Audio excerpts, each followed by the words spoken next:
One of the other frames I typically try and use, Professor Furman, to understand the motivators behind any kind of policy decisions is to see who are the winners and who are the losers. So if I were to ask you the same question now, who do you think are the winners out of the current trade strategy being adopted by the Trump administration, and who are the losers, both within the US, let's say, and on the global stage? So first of all, the most important thing to understand is that in aggregate, it's losses for the United States, it's losses around the world. US GDP growth this year looks like it'll be maybe around 1.5%. That compares to 2.5% last year. Inflation is coming back up, and consumers are paying more. That being said, there are certainly within the United States winners and losers. Some of the most protected industries like steel may benefit from this, although even there, some steel companies gain and some steel companies lose. When you're protecting things that you make, it can give an edge to them. Now, some of what we're protecting are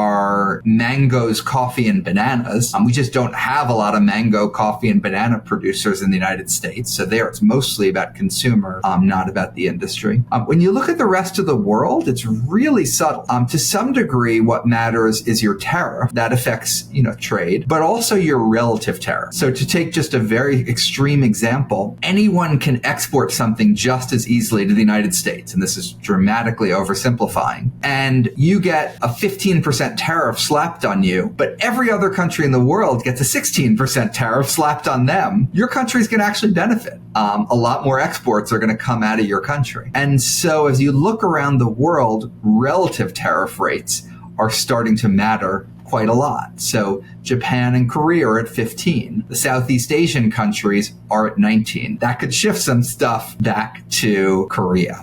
India had been a place where a couple months ago you might have thought would be in a position to really benefit from trade shifting from China to India, from ending up with a lower tariff rate than China. Right now, we're on track to a 50% tariff rate starting at the end of August on India. So it might be the exact opposite. All of these country comparisons are extremely fluid because the rates keep changing. But there will be some winners around the world, and they'll be the lucky countries that benefit from trade diversion. So this differential, right, that you point to, the relative tariffs that are getting imposed on countries, there seems to be, beyond just the revenue target piece that we mentioned as might be behind the current objective at least, there seems to be some other logic to it. Is it that there's a certain amount of geopolitical favoring going on to certain countries versus others in the forms of, let's say, lower tariffs for certain geopolitical friends versus higher tariffs for, let's say, geopolitical either adversaries or those who are not necessarily in favor? Or is there a predominantly economic logic to it? I don't know what the logic is. It does not seem to be overly geopolitical. If you look at the original list on Liberation Day, and you looked at the list of countries and the list of tariff rates, you would have no idea from those numbers which countries were strong allies of the United States, which countries were real adversaries of the United States. There just wasn't much correlation between the initial tariff rates and the relationships. There's maybe been a little bit more correlation as these various deals have worked out, but again, not a huge amount. India is a country where I thought Donald Trump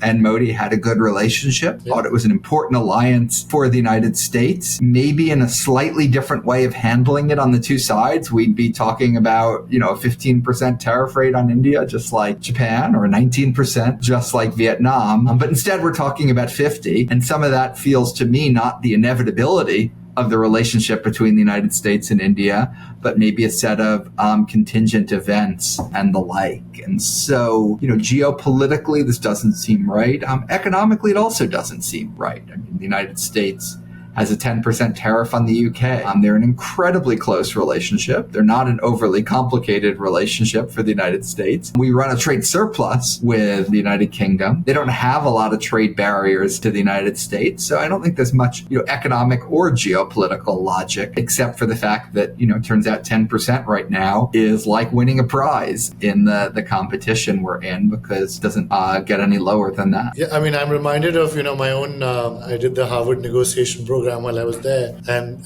it seems like a classic case of anchoring so high that, as you're rightly saying, everyone who's getting 10 or 15% is walking away really happy because anchor seems to be really high. And they're not totally irrational. I mean, there'll be some things, Europe's at 15, UK's at 10.